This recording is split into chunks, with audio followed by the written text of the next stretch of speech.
बहुत ही डिटरमाइंड होते हैं, थोड़े से क्रिएटिव और पॉजेसिव भी होते हैं।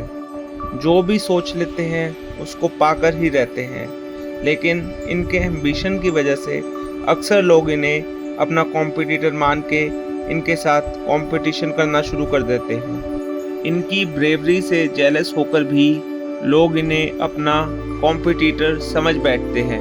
आइए जानते हैं वृश्चिक स्कॉर्पियो राशि की सितंबर माह की 7 सटीक भविष्यवाणियां जो सच होकर ही रहेंगी। साथ में मैं आपको बताऊंगा कुछ बहुत ही आसान उपाय जिनको करने से आपकी राशि दोष मुक्त हो जाएगी। तो अंत तक जरूर बने रहिएगा मेरे साथ इस वीडियो में। आइए इस वीडियो को स्टार्ट करते हैं आपके प्यार के राशिफल के साथ। अगर आप अभी प्रेम संबंध में हैं तो यह महीना आपके लिए बहुत ही अनुकूल रहने वाला है। वैसे तो थोड़े बहुत उतार चढ़ाव रहेंगे, क्योंकि पंचम भाव में पूरे महीने राहु महाराज और एकादश भाव में केतु विराजमान रहेंगे, लेकिन महीने के पूर्वार्ध में शुक्र भी आपके एकादश भाव में बैठकर पंचम भाव को देखेंगे, जिससे रिश्ते में रुमानियत भी रहेगी, प्रेम भी रहेगा और आपसी समझदारी का भाव भी रहेगा। मगर आपको अपने प्रीतम पर आंख मूंद कर विश्वास नहीं करना। यदि आपका रिश्ता नया है तो थोड़ी सावधानी दिखाइएगा, क्योंकि कोई थर्ड पार्टी एनर्जी, कोई थर्ड पर्सन आप दोनों के रिश्ते में दूरियां, डिस्टेंस क्रिएट कर सकता है। सप्तम भाव के स्वामी शुक्र महाराज महीने के पूर्वार्ध में एकादश भाव में रहेंगे, जिससे जीवन साथी के माध्यम से आपको धन लाभ भी हो सकता है और समाज में मान सम्मान भी बढ़ सकता है। इसके अतिरिक्त पूरे महीने देवगुरु बृहस्पति आपके सप्तम भाव में विराजमान रहेंगे, जिससे वैवाहिक संबंधों में मधुरता रहेगी। आप और आपके जीवन साथी के मध्य रिश्ते सुधरने शुरू होंगे और आप दोनों के संबंध सामान्य रहेंगे। अगर आप अभी एक प्रेम संबंध में हैं और आप दोनों शादी करना चाहते हैं तो अभी थोड़ा सा इंतज़ार करना पड़ सकता है, क्योंकि जब तक राहु और केतु महाराज की छाया आपकी राशि के ऊपर है तब तक विवाह के साथ आगे बढ़ना सही नहीं रहेगा। और यदि आप अभी सिंगल हैं तो आप अपने पोटेंशियल पार्टनर को, क्रश को प्रपोज कर सकते हैं, क्योंकि वहां से आपका मनपसंद रिप्लाई आने के पूरे चांस हैं शुक्र महाराज की कृपा से। आपके लिए एक आसान सा उपाय है, शुक्रवार के दिन एक वाइट कलर की कैंडल जरूर जला दीजिएगा और हो सके तो संतोषी माता जी की आरती का पाठ भी करिएगा। उससे आपके प्रेम संबंध और बेहतर हो जाएंगे और क्लियर हो जाएंगे। आइए बात करते हैं आपकी जॉब की, आपके बिजनेस की। करियर के दृष्टिकोण से यह महीना आपको कोई विशेष सफलता प्रदान कर सकता है।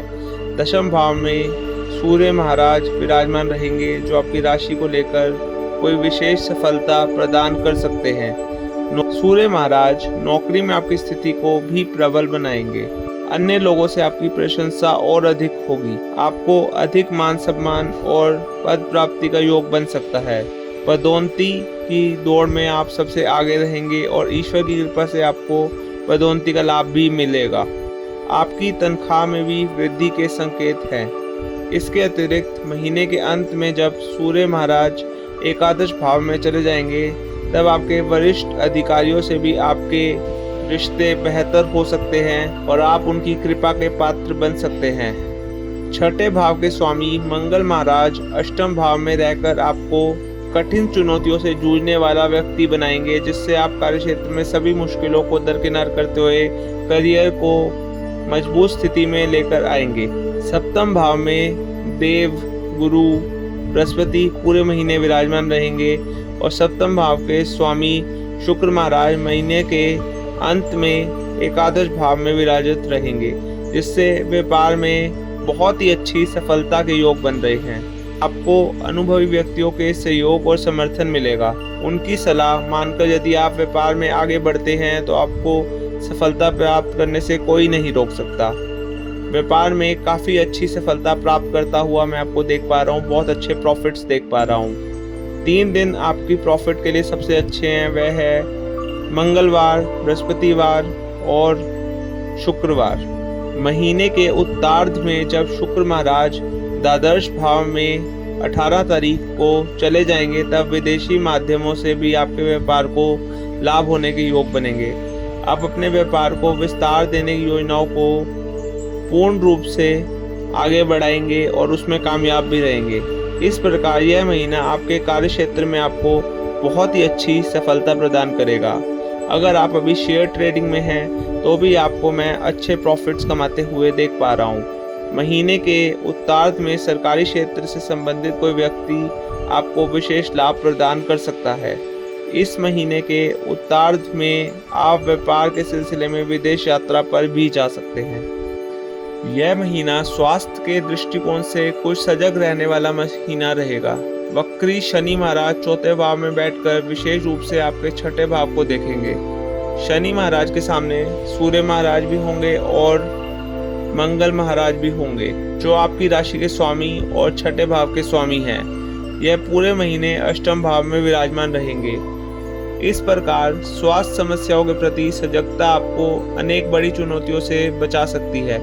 इस महीने वाहन सावधानी पूर्वक चलाएं, क्योंकि किसी प्रकार की दुर्घटना या चोट लगने जैसी स्थिति उत्पन्न हो सकती है। आपको रक्त जनित समस्याएं, अनियमित रक्तचाप या ऐसी कोई समस्या परेशान कर सकती है, इसलिए आपको सावधानी बरतनी चाहिए। सितंबर महीने के उत्तरार्ध में विशेष रूप से अंतिम सप्ताह के दौरान त्वचा संबंधित कोई एलर्जी समस्या आपको परेशान कर सकती है। अगर आप शारीरिक समस्याओं से बचना चाहते हैं तो प्रतिदिन सूर्य महाराज को जल चढ़ाएं। सूर्य देवता को जल चढ़ाने से आपके सारे नक्षत्र दोष मुक्त हो जाएंगे और आपका स्वास्थ्य पहले से भी बेहतर हो जाएगा। सितंबर के महीने में अगर आपकी आर्थिक स्थिति को देखा जाए तो यह महीना बहुत हद तक अनुकूल रहने की संभावना है।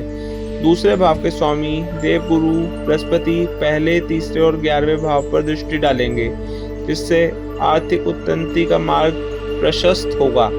मंगल महाराज अष्टम भाव में बैठकर गुप्त साधनों से आपको धन प्रदान कर सकते हैं। अचानक से धन प्राप्ति के योग भी बनेंगे। महीने की शुरुआत में शुक्र और केतु एकादश भाव में बैठकर भी आर्थिक स्थिति को और बढ़िया बनाने में योगदान देंगे।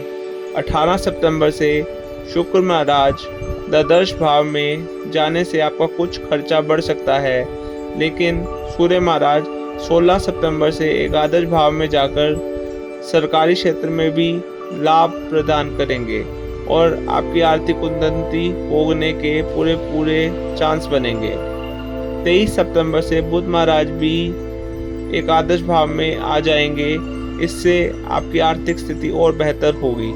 यही आपके एकादश भाव के स्वामी भी हैं, तो नौकरी हो या व्यापार हो, दोनों के क्षेत्र में आपको अच्छा लाभ प्राप्त होगा।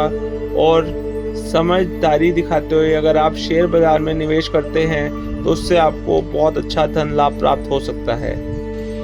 पारिवारिक रूप से सितंबर का महीना आपका थोड़ा उतार चढ़ाव भरा रहने की संभावना है, क्योंकि दूसरे भाव के स्वामी बृहस्पति सप्तम भाव में विराजमान रहकर आपके तीसरे भाव, प्रथम भाव और एकादश भाव को देखेंगे, जिससे प्यार को संभालने में आपका योगदान अहम हो जाएगा। आपके जीवन साथी की भूमिका भी अहम रहेगी और वह भी अपना पूरा योगदान देंगे, लेकिन अष्टम भाव में बैठे मंगल महाराज की पूर्ण दृष्टि दूसरे भाव पर रहेगी, जो कुटुंब के मामलों में कुछ गर्मा गर्मी बहस भी करा सकती है। इसके बावजूद भी आप अपने पारिवारिक जीवन को संभालने में कामयाब रह सकते हैं।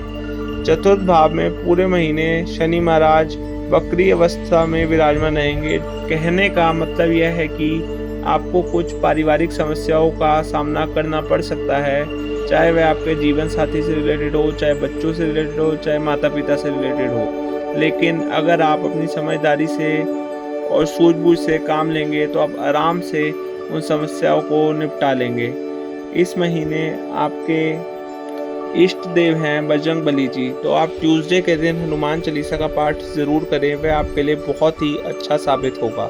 इस महीने आपके पोटेंशियल पार्टनर्स रहने वाले हैं सेजिटेरियस, टॉरस और जेमिनी राशि के जातक। आपका लकी नंबर है 6, आपका लकी कलर है येलो और आपकी लकी रिलेशनशिप है आपकी सिस्टर। वह जो भी आपको राय दें वह आपके लिए सटीक बैठेगी, तो कोई भी महत्वपूर्ण निर्णय लेने से पहले अपनी बहन की सलाह अवश्य लीजिएगा। स्ट्रेस को जितना हो सके कम से कम लीजिएगा, हो सके तो मेडिटेशन ज़रूर कीजिएगा, ध्यान ज़रूर लगाइएगा, वह आपके लिए बहुत ही अच्छा साबित होगा। अगर आपको यह वीडियो पसंद आई तो मेरे चैनल डिवाइन मैनिफेस्टेशन को सब्सक्राइब कर लीजिए, बेल आइकन प्रेस कर दीजिए, इस वीडियो को लाइक कर दीजिए और कमेंट्स में जय बजरंग बली लिख दीजिए या फिर आई क्लेम दिस एनर्जी लिख दीजिए। मैं आपका आचार्य माधव मिलूँगा आपको हर रोज़, हर हफ्ते, हर महीने यहीं पे आपके पसंदीदा चैनल द डिवाइन मैनिफेस्टेशन में। Thank you, take care, bye bye, see you.